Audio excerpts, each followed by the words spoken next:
إذ رب العرش قد أوصانا إلى صل وسلم وبارك عليه إن هويت لمن سيدا كاملا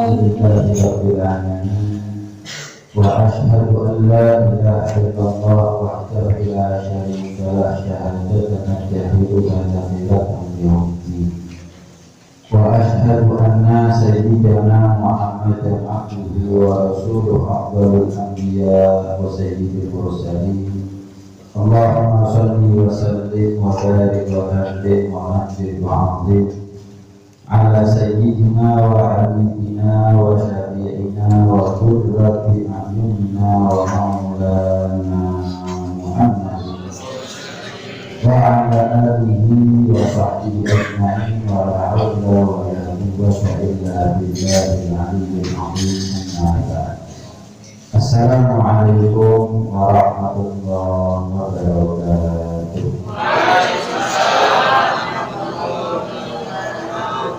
Alhamdulillah senantiasa kita sama-sama berbanyak rasa syukur kepada Allah Subhanahu wa Ta'ala atas segala limpahan nikmat maupun anugerah dan karunia yang bukan hanya Allah anugerahkan kepada kita, tapi lebih dari itu setiap nikmat itu adalah merupakan amanat dan titipan Allah sehingga kelak kita semuanya akan diminta pertanggungjawabannya oleh Allah. Karena itu pasti betul setiap nikmat yang Allah berikan kepada kita, mudah-mudahan kita dimampu kepada Allah untuk bisa mensyukuri setiap nikmat tersebut. Nikmat akan berhasil kita syukuri, maka nikmat itu akan menjadi awet dan nikmat itu akan ditambah oleh Allah Subhanahu wa Ta'ala. Mudah-mudahan Allah ini bertambah menjadi nikmat batin, nikmat dunia bertambah menjadi nikmat akhirat, nikmat yang umur sehat walafiat Allah tutup Allah sempurna dengan akhir husnul khotimah. Seorang ulama yang besar, seorang ulama yang agung yang bernama Al-Habib Imam Al-Qutb Abdul Ali Ibn Muhammad Al-Haddad radhiyallahu anhu wa ardhahu mengatakan, "Idza da'atka nafsuka ila syahwat." Jika nafsu yang ada pada diri mengajak kamu untuk memuaskan satu syahwat, nafsunya kita mengajak kita untuk nuruti syahwat, fa'iyaka antaku, maka berhati-hatilah kamu mengatakan uji buhari-hari wa untuk syahwat kali ini aku turut, tapi setelah itu aku akan kosongkan hatiku dari tuntutan nafsu. Setelah itu kalau nafsunya kita mengajak kepada syahwat, maka jangan pernah kita tertipu dengan bersitan hati yang mengatakan bahwa yoris syahwat yang ini oke lah, tak turuti, tapi setelah itu aku akan kosongkan hatiku dari tuntutan nafsu tadi. Jangan tertipu dengan pikiran seperti itu. Kenapa?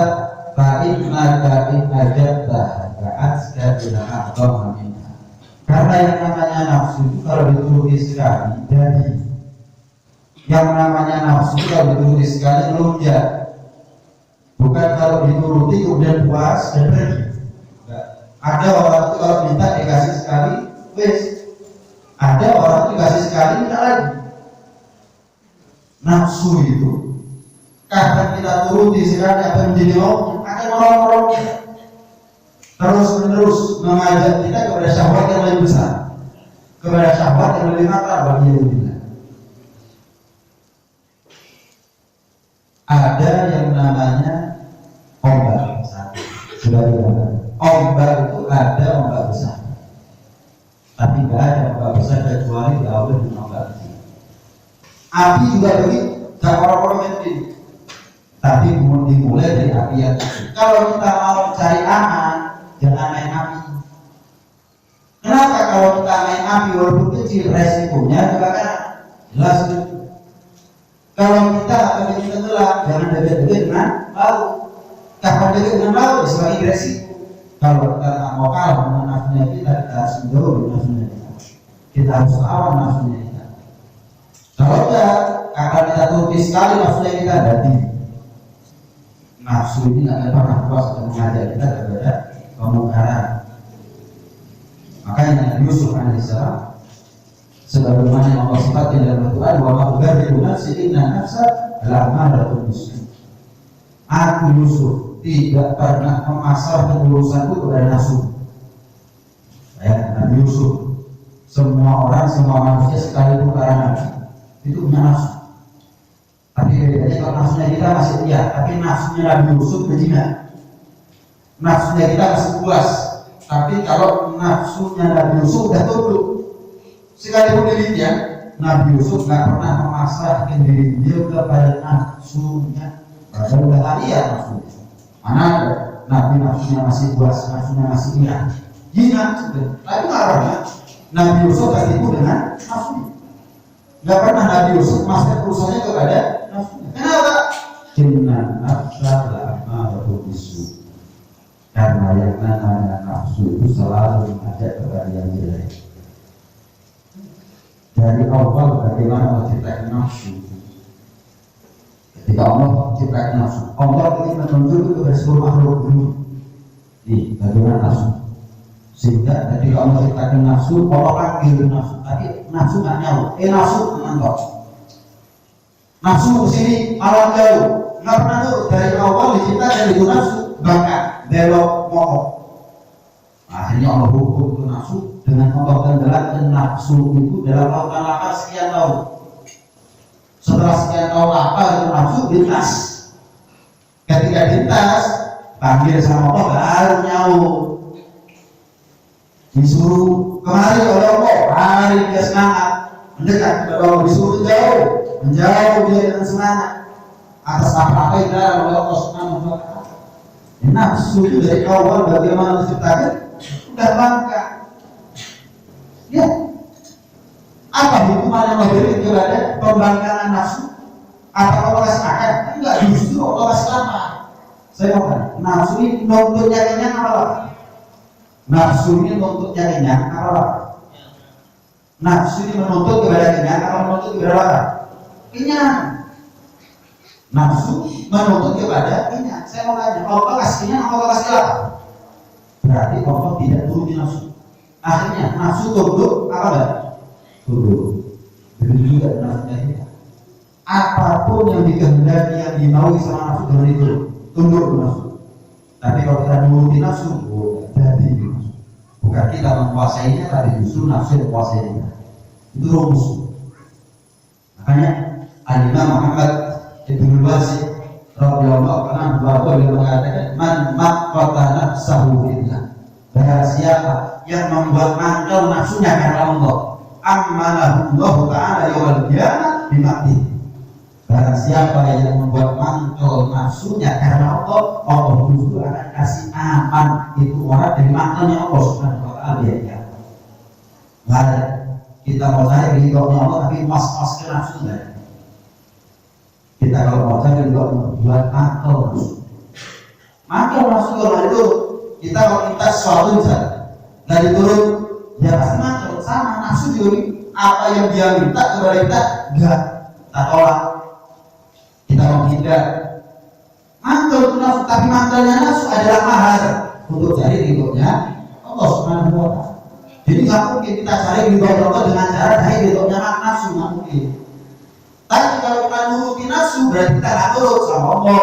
Kalau kita nggak turut sama nafsu berarti kita turut sama Allah. Terus orang kalau ke barat lari dari timur, orang kalau timur lari dari barat. Nggak ada. Saya timur tapi juga ke barat. Itu aja. Mungkin saya dari Allah. Maka diri kecewa terus. Kenapa? Jangan diikuti sama saya. Ya bagaimana Allah? Oh, dicari udah nyamuk. Kompor naik malah. Bukan dituruti itu nafsu, dihukum dengan dilawan itu nafsu. Jadi akan jadi kemauan. Apa artinya? Dilaporkan oleh Allah Subhanahu wa Ta'ala. Nah, kemudian lihat bagaimana Allah Subhanahu wa Ta'ala menjanjikan surga sebagai tempat kembali. Fa'inal jannata hiya ma'wa. Tapi bagaimana? Wa nahan nafsa 'anil hawa.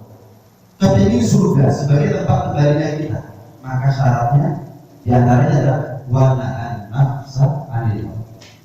Ojo mbok nuruti si jenenge nafsu itu kan hanya Allah Subhanahu wa taala. Fa'inal jannata surga itu adalah tempat kembalinya orang seperti itu. Pernah diceritakan Al-Imam Abu Yazid Al-Bustami. Al-Imam Abu Yazid Al-Bustami itu pernah mengatakan ra'aitu rabbal izzati bil ma'ruf. Aku pernah mimpi ketemu Allah. Wa mungkin orang itu makhluk mimpi ketemu Tuhan mungkin. Ya, mungkin itu banyak dalilnya. Cuma bukan waktu yang tepat untuk saya bahas. Intinya begitu. Al-Imam Abu Yazid Al-Bustami mengatakan aku pernah mimpi ketemu Allah. Terus aku tanya sama Allah, ya kayak baik ini. Ya Allah, dalam kesempatan yang mulia ini orang jalan yang bagaimana yang harus aku berbuat dan sampai pada. Maka dengan singkat, dengan simpel, dengan sederhana, Allah menjawab, utruk nafsa mata, tinggalkan nafsunya kamu, mari selesai. Tinggalkan nafsunya, pergi.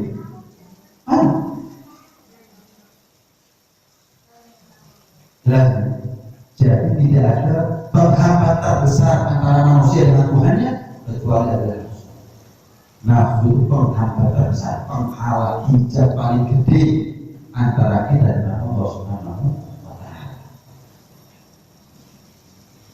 Saya mau tanya, sebagai contoh, orang kita dikecewakan sama orang, dilarang hatinya itu, terus kita gelut. Saya mau tanya, gelut itu perkara gampang atau perkara susah? Gampang. Kenapa kok gelut gampang? Saya tidak pernah gelut di sini. Semua pernah gelut. Berarti kalau semuanya pernah, berarti gampang. Patut ada tahu. Tapi sahabat dari kita yang pernah dilarang hati itu berhasil menekan emosi, berhasil menguasai nafsu amarah Tuhan.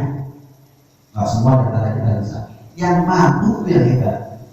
Yang gampang kok sekelakon. Ya, lek gampang lah kok. Saya bahas video yang dulu kok. Orang sekarang kapan melihat kesalahannya orang, dia lupa kalau dia pernah melakukan kesalahan yang sama. Waduh, ngamuk menungso si paling suci saat itu. Misal kita berhenti di perempatan, lampu hijau, jalan dengan kita ya, ternyata orang dari lawan arah, lampu merah dan dia terabas, amuk kita, nggak tahu, apa terabas nggak tahu. Waduh, satu binatang membuat. Coba kamu yang lampu merah terabas, kilo nggak tahu, amuk nggak? Si salah soal, nggak tahu. Jadi kita ini kalau mangkel sama orang, ada dua cara untuk agama. Pertama, ini Allah tahu kamu juga pernah. Yang kedua, saya mangkel sama bulan B. Saya mau tanya, saya pernah nggak baik sama kamu? Pernah. Terus iling-ilingan ada ide. Yes. Nggak gampang deh. Nah, yang hebat yang bisa melakukan perkara yang nggak gampang itu hebat. Aku mangkel terus gelut deh. Terus ngomong sopo aku bisa hebat. Lain syahid di sekolah katanya. Bukan orang yang hebat yang kuat itu adalah orang yang gelutan menangan, nggak mulai gelutan kalah. Bukan inna syahid Allah yang berkasa itu. Yang hebat kata Nabi itu adalah orang yang tidak bisa menguasai nafsunya ketika orang tetap seorang kapal lah, makanya kalau bisa ya, kalau dulu kafe iso, tinggi mana si beto dua kafe dulu, jangan yang bisa menguasai nafsunya itu adalah orang hebat. Makanya Al-Habib Ali bin Muhammad bin Husain al-Ashmi mengatakan la atyab mahfil wilayah illa in mawata nafsah wa hadada. Ada orang itu pergi jadi orang soleh, jadi dua, senang, kecuali caranya satu apa? Buat mati nafsunya kamu dan diri nafsunya kamu. Anda bertanya awam binatang. Yang mereka bawa binatang liar, binatang buas. Coba tanya sama mereka. Mereka bisa menjinakkan buas dan liarnya binatang dengan kenyang apa dengan lapar? Apa? Misal singa, buas, liar, makannya daging. Misal sehari bisa 50 kilo, bukan dikasih terus 50 kilo, ya, tetap liar dia. Tapi dia kangeng, tidak dibiarkan berkeliaran sampai lapar. Yang dia mau makan, tapi burunya 50 dikasih 10 kilo. Besok lagi kangeng, nggak boleh berkeliaran, nggak bebas, terpenjara, lapar, nggak makan-makan. Butuh makan begitu apa dikasih 10 terus sampai instingnya binatang bos aku kudu matut belum benar terang. Tunggu, kalau mencolok, melayu, mandek, kalau bulu singo dah. Kenapa? Kenapa? Nafsunya kita juga begitu.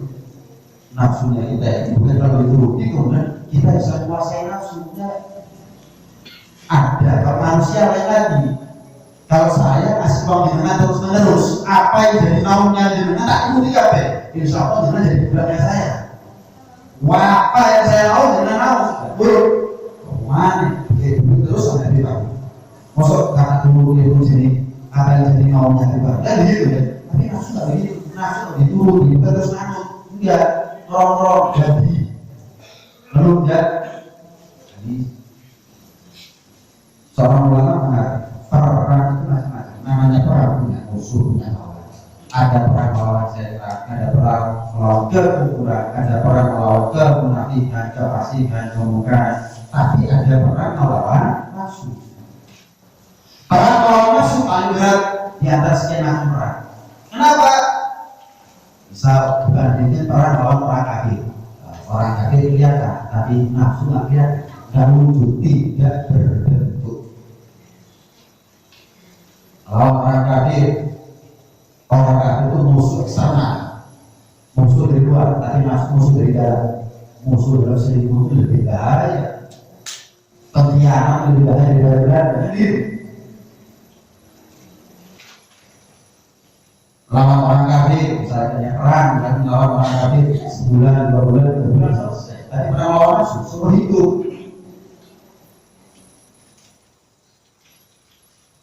Perang melawan orang kafir, kalah menang, mati kafir tetap menang di bawah tetap menang. Amin. Tapi kalau perang melawan musuh, menang surga kalah neraka. Kalau perang melawan orang kafir, orang neraka. Tapi perang melawan nafsu, orang iman. Perang melawan nafsu itu, makanya sampai-sampai Nabi Ahmad bin Zainal dalam kitabnya Risalatu Ar-Risalah berjalan ya beliau ada waktu nafas wa syaitan. Melawan nafsu baru melawan setan. Ibarat sama orang apa melawan setan dulu baru melawan nafsu. Kok melawan nafsu dulu baru melawan setan? Sebab setan itu tidak akan menjadi musuhnya kita. Setan tidak akan menjadi musuhnya kita. Kalau kita berhasil menguasai nafsu kita. Saya mau tanya, apakah setan itu butuh malaikat? Enggak, karena malaikat tidak punya nafsu. Kalau kita sebagai manusia berhasil menjinakkan nafsunya kita, maka setan ada kita punya nafsunya, bukan sama seperti becak atau praktik. Setan dalam orang yang berhasil mengalahkan nafsu setan yang diri. Buktinya apa? Buktinya sinopar apa? Inna syaitan la yakhruju min dinikum. Kata Rasulullah SAW. Sesungguhnya syaitan itu lihat bayarannya kuat kok Inggris. Sama seperti maling rampok, dengar suara sirine nyambut seciri sirinenya mobil polisi. Kakek polisi ke sirine dok, ayo. yang malik rampok kenapa? Ada sirine. Sama setan dan bayangannya Pak Layu setan. Masalah kamu mau baca illa wasaraka syaitan bacana. Tidaklah umat lewat satu bab kecuali setan pilihkan yang lain. Setan rasa percuma butuh mari butuh ulo arane sepuh butuh mari. Ya. Loh, manusia semua itu, tapi dia berhasil mengalahkan nafsu. Maka lebih penting kita mengalahkan nafsu daripada nafsu syaitan. Kenapa? Kalau kita berhasil mengalahkan nafsu syaitan nanti hidup sendiri. Saya mau kata, siapa manusia yang tak punya nafsu? Semua manusia punya nafsu. Cuma kalau nafsunya panen, zina, nafsunya para sahabat, zina, nafsunya orang-orang soleh, zina semua. Nah, itu yang paling penting buat kita adalah mengalahkan nafsu. Gimana caranya mengalahkan nafsu? Belajar, ngamalkan apa yang kita pelajari, kemudian disebarluaskan di syariat. Nah sekarang belajar bagaimana sekarang? Pulang ya malam. Sekarang kita ada kegiatan di syariat. Berarti tugasnya kita baru. Apa itu? Ngamal. Belajar sudah. Ya mendekatkan syiar. Ayo. Kan bukan hanya saya. Bagaimana mungkin ada saya di sini kalau ada benar? Bukan hanya saya ya mengajarkan ilmu agama di sini. Saya hanya mengajarkan tapi hanya memfasilitasi. Maka itu namanya adalah kerjasama. Yang berpahala dari apa yang saya sampaikan bukan hanya saya. Tapi dengan pun juga dapat pahalanya siapapun yang berguru, yang boleh berpartisipasi dalam acara itu semuanya. Tiga pilihannya harus belajar sudah, menyampaikan ilmu agama juga sudah. Termasuk memfasilitasi itu berarti menyampaikan ilmu agama. Kan banyak yang mesti mengadu masalah sebenarnya banyak. Tak senang pengajian tak apa. Tak senang kadang-kadang ada mesti tak senang pengajian. Tapi ada bukan dulu, ini repot. Ini saya pernah diundang ke masjid. Masjidnya bikin acara tapi tak bikin acara. Makanya orang-orang itu mana-mana. Sampai saya disampaikan dari itu takbir acara ini nggak dulu, tapi ada jambatan ketul. Takbir apa?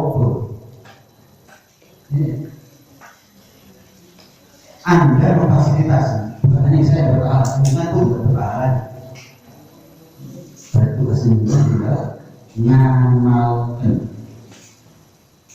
tinggal ngamalkan. Juga dikatakan oleh Rasulullah SAW ketika pulang dari perang Uhud. Pulang dari perang Uhud ini perang yang banyak menelan korban. Saking banyaknya muslimin yang meninggal gugur sampai dia bertaruhan. Perang Uhud ini perang yang dimenangkan akal. Muslimin ini menang akal. Saking banyaknya korban. Dia hilang menang apa enggak?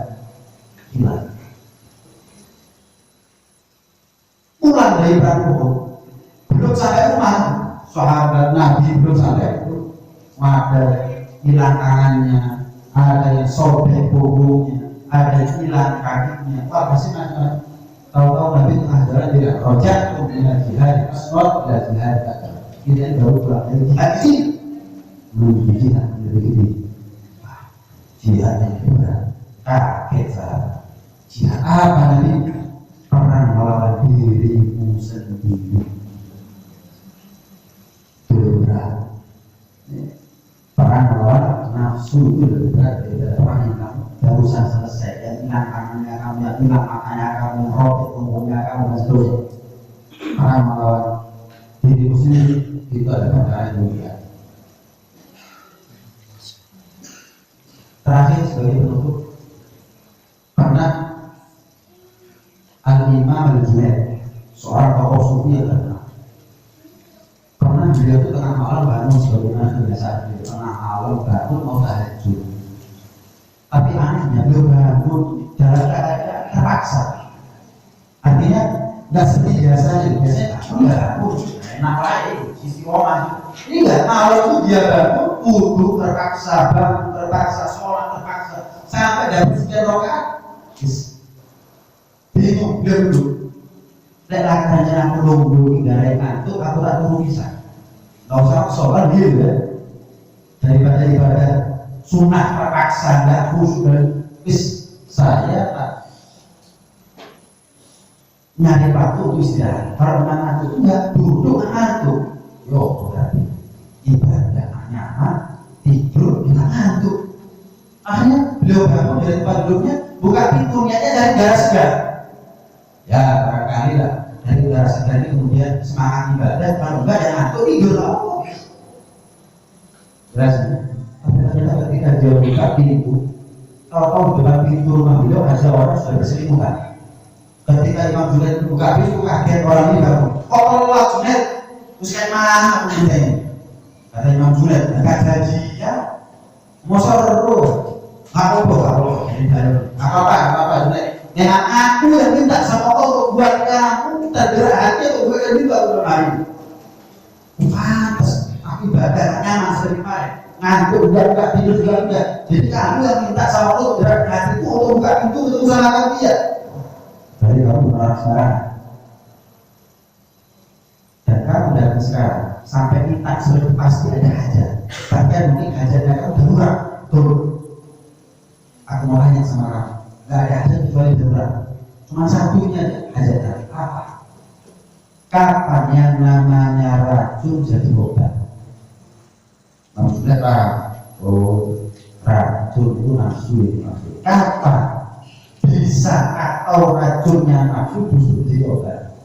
Kadang-kadang obat dari bisanya ular itu diambil dari bisanya ular juga.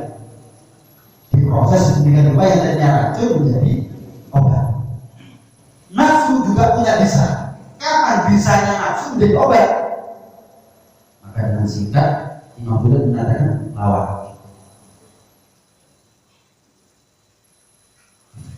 Kalau kita ingat sama COVID, sama corona, sakit, ya itu kan dari virus juga kan, untuk membantu antibodi sehingga makanya berges, kayak awak, pusing.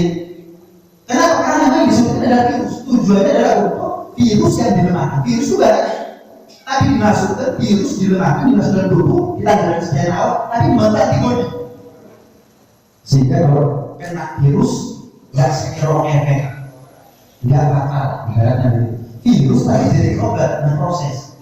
Kapan nafsu itu punya racun berarti jadi obat lawan bentuk antibodi dalam batinnya kamu untuk melawan nafsunya. Wa qala lil nafsa wa syaitan wa aksihima wa yakuna ma'adha kan nusha fadai. Dalam buku lawan nafsunya, lawan jangan pernah mempercayai terhadap tipu daya dari nafsu atau tidak ada jalan buat kita untuk betul-betul menjadi orang sholat.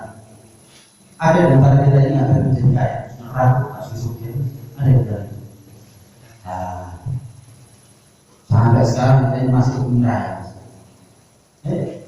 Saya mau tanya, jadi orang kaya gampang apa susah? Bukan sekarang jadi ingin kaya besok gampang kan? Buktinya kita mulai muda ingin suki sampai jadi belum suki. Berarti karena susah. Tapi ada yang nyerah. Tetap bisa dari sikir dari tugas. Tetap nanti tulang beras dari. Tetap awal dari bumi dari awal. Sampai lebih dari suci. Saya mau tanya, melawan nafsu itu susah kan gampang? Susah kok banyak nyerah. Dari suci susah kan nyerah. Kepingin wong sing iso jinak non nafsu itu susah tapi nyerah. Saking kepinginnya jadi orang kaya sampai gak sholat. Saya mau tanya, kamu gak sholat gara-gara kedunya sama gak sholat betul-betul marah. Orang kedunya itu das dari sikil dari das awal dari begitu kejauhan dan diproses. Nah kalau sholat, apakah awal dari begitu kejauhan? Apakah dulu apakah kamu sholat? Apakah kepala jadi kaki jadi kepala? Oh,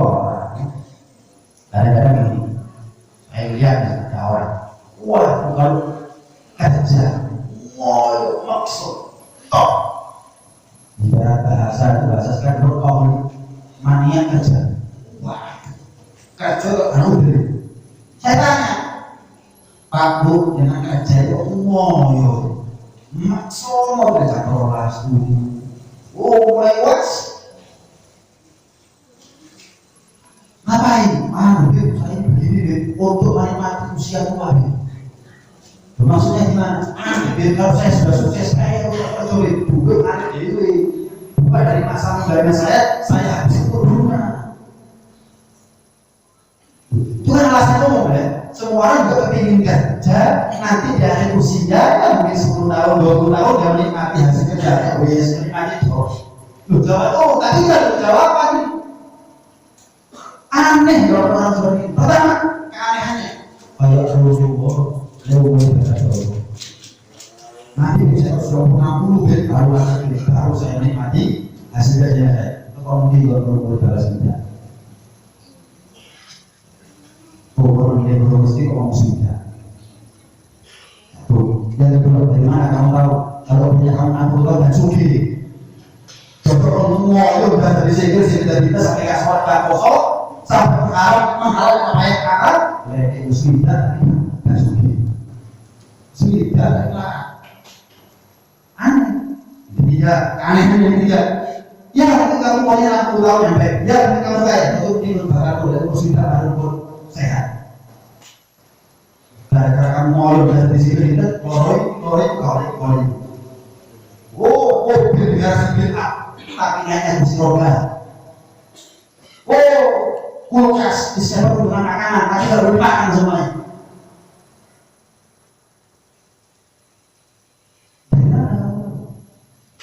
kamu mau untuk dunia dan akan marah nampak dia poso kayak sih luso saking kamu poso atau dimana kita keselin dunia lah dia keselin sholat ada data kita kesal sholat sampai kita ada sholat sampai gini ada tapi kalau dengan kerja sampai gini ada gini sampai kerangka belum sampai hujanan sampai kepanasan kita pernah hujan-hujanan dalam sholat kepanasan dalam sholat ada tapi janjinya Allah adalah surga janjinya Allah adalah surga sholat sebentar sudah selama kamu mau urusan dunia aja boleh tanya gak suci loro dan seterusnya karena orang pemikirannya baru dibunuh ayat dunia wa akhir itu berarti sebenarnya daripada akhirat bismillah pentingnya kita untuk koreksi diri dan di sini perlu kita hadir di majelis seperti ini kita hadir sekarang sama seperti orang sakit dan terluka lorong itu obat itu cek waras ini tinggal kita bulan minum obatnya minum obat itu juga harus istiqomah mobil istiqomah kita hadir pengajian juga perlu istiqomah amal dari pengajian yang kita dapat juga perlu istiqomah mudah-mudahan janji orang istiqomah berkata dari Allah Subhanahu wa ta'ala monggo pertanyaan berikutnya kita pertanyaan di dua topik apapun ibu-ibu pertanyaan bisa disampaikan langsung kalau setelah ditulis kita monggo disampaikan.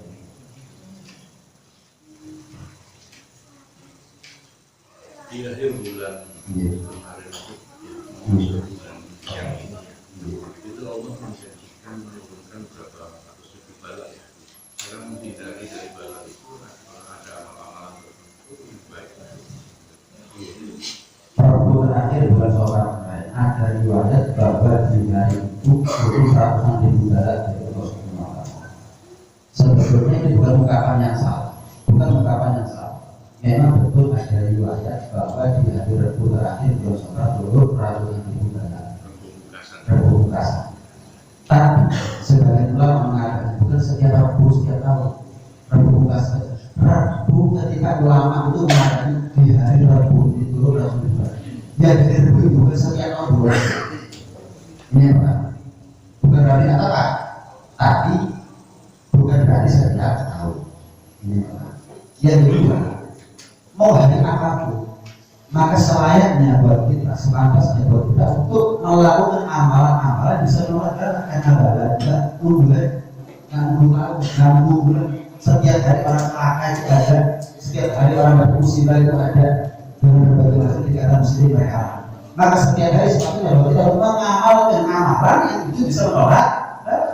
Pertama, la yaruddul qada illa doa, banyak doa keluar rumah, banyak doa biar apa? Pulang selamat, masuk rumah baca doa, kenapa? Biar rumahnya selamat, penghuninya dalam juga akor dan seterusnya. Baik, tidak ada yang bisa menolak bala kecuali doa. Karena yang kedua, sering-sering sedekah subuh. Dikatakan oleh Nabi SAW, bagiu bisadaqah fa'inal bala ayat al-qadar. Berbagi-bagilah kamu dalam sedekah. Kenapa? Karena yang namanya bala nggak bisa nyelip yang namanya sedekah. Lagi sebisian sodako pasti menang. Nggak mungkin si bisi sodako kan baru sering beda. Nggak mungkin. Caranya gimana? Nyari orang susah pakai miskin subuh-subuh angin. Gimana caranya? Kumpul sediakan kotak amal atau kumpul di rumah. Pokoknya sudah keluar dari dirinya kita niati untuk sedekah. Nggak tahu nunggu setiap hari Jumat kita buka. Kemudian kita ambil semuanya, kita bagi-bagi itu, banyak masalah. Jadi kita buat ya sedekah subuh, ya sedekah Jumat. Iya, ya nggak perlu dimasuk untuk setiap subuh, begitu dibuka mana di mana? Ini nggak perlu dibuka, ya. Nah kalau saya sedekah subuh, begitu dibuka dia di mana? Pokoknya keluar dari dirinya kita, bis boleh bagi miskin subuh-subuh ya. Iya. Ya si guru, masuk si sedekah si guru kan tadi. Hasil pokoknya masuk kumpul, kota sudah bukan miliknya saya lagi, ini sudah miliknya kakek miskin. Cuma saya mau hari Jumat, berangkat Jumatan, bawa untuk uangnya, berangkat sambil bagi-bagi atau uangnya sambil bagi-bagi. Enak. Kemudian, banyak amalan kan, bibir itu bisa banyak amalan juga. Ada amalan banyak. Kalau kemarin saya baca Yasin ketika sampai kepada ayat salam Allah berdoai, maka diulangi sekian banyak kali, kemudian ditambah dengan salam-salamnya Allah kepada Nabi yang disebut di dalam Al-Quran. Salam ala Ibrahim, salam alaikum, salam dibaca ada masalah. Tapi sepatutnya buat kita untuk mengetahui yang namanya bala musibah ujian malapetaka dan dari dino pentingnya bulan dan dalam setiap hari kita pasti keislam setiap hari, maka usahakan upaya keislam setiap hari, sedekah setiap hari, banyak doa setiap hari, banyak biru balik setiap hari, banyak zikir setiap hari, kemudian baca Quran setiap hari, pada lain kali mudah-mudahan selamat. Oke, tidurnya pun akhirat ini ya Rabbal. Saya akan berdoa alhamdulillah. Malam Senin kemarin saya dikasih untuk bisa pulang dengan selamat dari Corona. Saya rasa karena ya ibadah apapun sudah bisa dirahasiakan dan bisa dirahasiakan. Orang perlu orang itu ya maunya saya. Setelah bisa dirahasiakan dan juga ya posisi itu sudah situ. Jadi nggak ada tujuan saya bebas lagi kecuali mudah-mudahan barokah dari barokah Madinah, barokah Ka'bah, barokah Islam, Islam Madinah bisa nyusul semuanya. Amin. Bisa umroh, bisa ziarah haji. Amin. Amin. Amin. Ya Rabbal alamin. Bismillahirrahmanirrahim. Alhamdulillahirabbil alamin. Allahumma shalli wa sallim ala sayyidina Muhammad wa ala alihi Muhammad. Fatihah nama yakbir bihi wa yasbihu wa ba'athir bil qadri bi jannati mahmud Al-Umrah makbulah wa tamra makbulah wa sa'la mashkur wa tijara makbul wa ziyarah makbulah wa as'alu subhanahu wa ta'ala kamallaman yakin salamat ini jokasa bimana tibu jami'an wa biniyah tamamin nagazir wa sallallahu sa'di bawdi wa ba'di wa tuli umur di ba'atillah wa rasul wa ayyuh bin abdul afiyah wa bi'adarab alaihi sultani an qawli awadatin nabi Muhammad sallallahu alaihi wa alihi wa sallam bi syarif sallallahu alaihi wa sallam.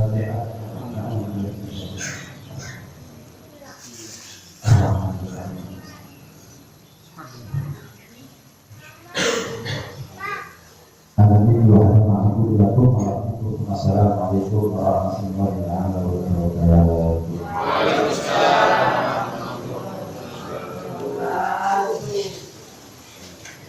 Alhamdulillah.